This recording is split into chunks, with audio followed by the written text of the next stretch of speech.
Welcome, angels and all, and day 24. And I was going to speak about something else. I had all this planned yesterday, and that possibly was my ego speaking. Like, this was logical to follow on from yesterday, but something else happened, and I just feel the urge, if you like, to talk about something else today. Sort of related, but not quite my plan. Maybe it's God's plan, who knows? Just giving him a laugh, actually having plans. So I've been talking about the idea that the voice for God always speaks second, and it always speaks quieter, but it's always persistent. So the voice for ego it's not reliable. It changes day by day. It comes and goes. And today I want to go and do this. Oh no, tomorrow I want to do that. Next day I want to do this. So if we're following the voice for ego, we're kind of going with the next excitement, the next excitement. Something else comes up. And a bit like I'm doing here. And when we follow the voice for ego, we're all over the place. We don't know who we are, where we're going. And this is a good idea, and that's a good idea. And it kind of seems contrary to what I've been saying, because the voice for God seems to just come up with these ideas out of nowhere. And they seem illogical, and they're unexpected. Not always illogical, but often illogical and unexpected. But they always lead us to somewhere that's better for us. Whereas the ego just sort of fluffs around in circles, keeping us in the past, whereas the voice for God takes us forward. So the reason I'm talking about this is that a cousin of mine in New Zealand, Diana, posted that she wanted to interview women who are healers, these amazing women that she wanted to interview. And it didn't happen. I don't know what happened, but things got in the way, life happened, and her idea, her little project, or big project, who knows, just didn't eventuate.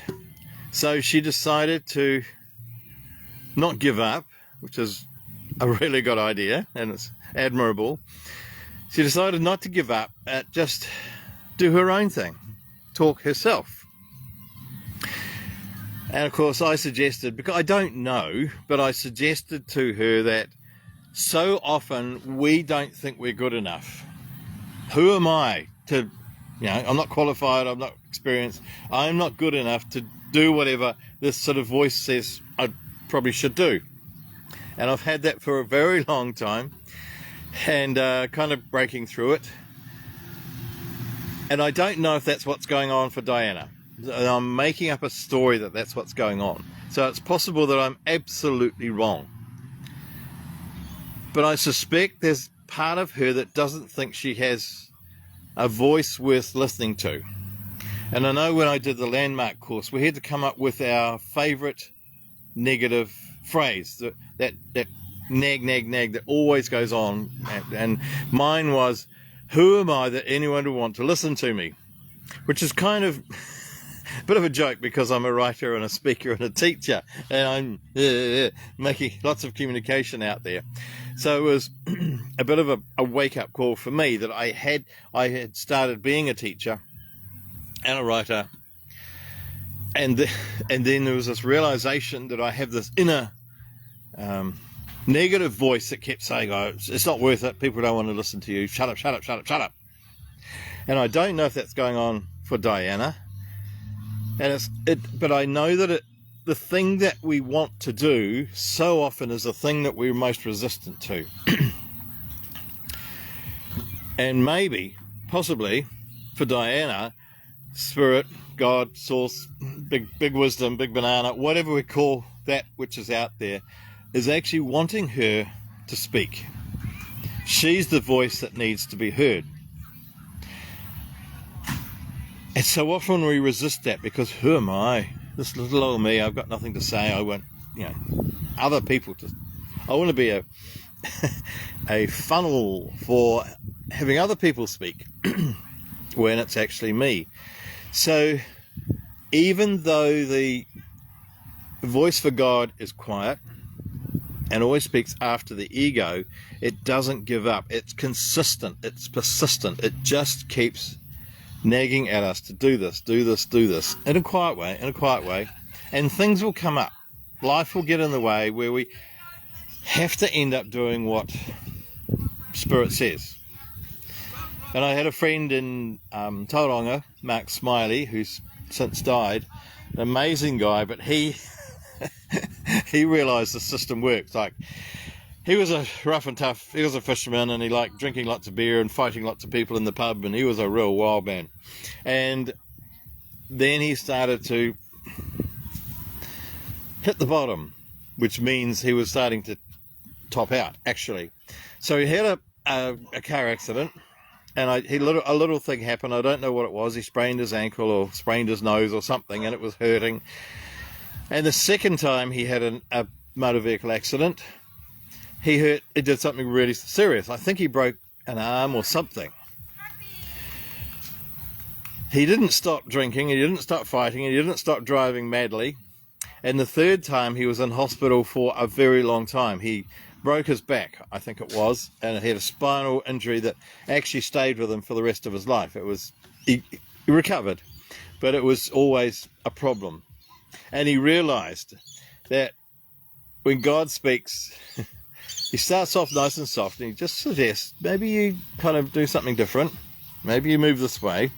And if you don't listen, if we don't listen,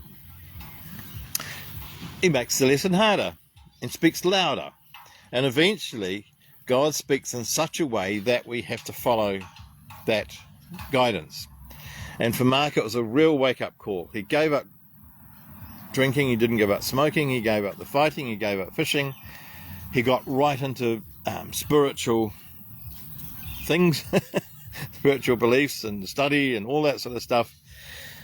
And it's like, yeah, if we don't listen the first time, we'll get a bigger nudge the next time, and a bigger nudge. And I really admire Diana, because she's had, I think, a nudge, a fairly gentle nudge from Spirit, and she's listened. And she's now decided, it seems, to do her own thing, to be the voice, rather than bring other voices in. So she's doing it at the first stage, which is lovely, because so many of us need lots and lots of nudges, which get worse and worse. So that voice for God, it is quiet. It is always second after the nagging ego, you know, you're wrong, you're not good enough, da da da da. But the voice for God is persistent. If we don't listen first time, it'll wake up, or wake us up in a louder, more painful way, as Mark found, and quite a few of us have found.